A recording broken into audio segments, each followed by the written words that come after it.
I think that we have to wrestle with fear. We've got to wrestle with fear. A lot of fear shows up in our text today. So much. There are multiple people telling Paul, don't go to Jerusalem. They're urging him with tears because of what they are afraid is going to happen to him. And then there are church leaders and a church community coming to Paul in fear for his reputation and therefore for his safety in their city. And we don't get to see a lot about Paul's inner thoughts or his fear. I really wondered how he was feeling when Agabus takes his belt and binds his hands and feet and says, this is what's going to happen to you in Jerusalem. Something's got to be going on there. So a lot of fear shows up in our text today. And I think a lot of fear is showing up in our context today. Maybe it points to a bigger pattern I think that we all face.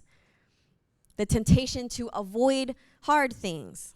The temptation to try to take matters into our own hands. The temptation to act only out of like an adrenaline-fueled panic all the time. Now listen, I'm not saying that there's nothing to fear. Don't hear me, you'll never hear me say that. There are real dangers. There are real risks. There are real difficulties happening around us and to us. But fear of those things can distort how we act. It can shrink our generosity. Fear tends to push us into a zero-sum mindset. And it tempts us to cling to any kind of control that we have, regardless of the implication to ourselves or to other people. I think this sort of shows up in the church leaders' plan for Paul amidst these rumors. Like, they're trying to manage the situation by managing perception in order that the rumors won't stir division. But then, ironically, I think that they're potentially sowing division in the plan itself. Fear is what tempts us to control perception and to try to shift the burden away from ourselves, to use both conformity and separation to address fear. And we see echoes of this, right, in the American church, where fear, very much fear, has often led to segregation and separation instead of any real engagement across difference. Or we've seen it in the demand to conform, demanding conformity as a way to manage tension and as a way to maintain a sense of control.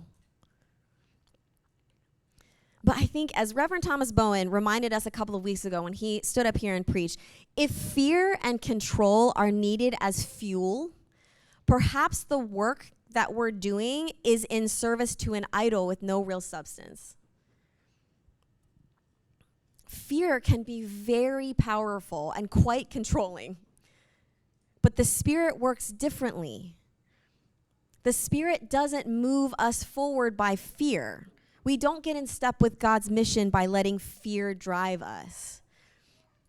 Instead, the Spirit gives us agency. The Spirit gives us a steadiness for the long haul.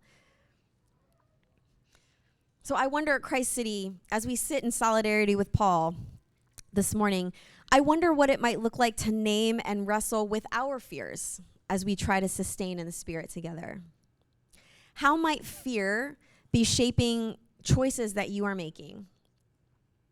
Where might God be wanting to release you from the way that fear controls you? Where might God want to release you from the temptation to isolate or to try to use someone else as a scapegoat? If we're going to endure, we have to wrestle with fear.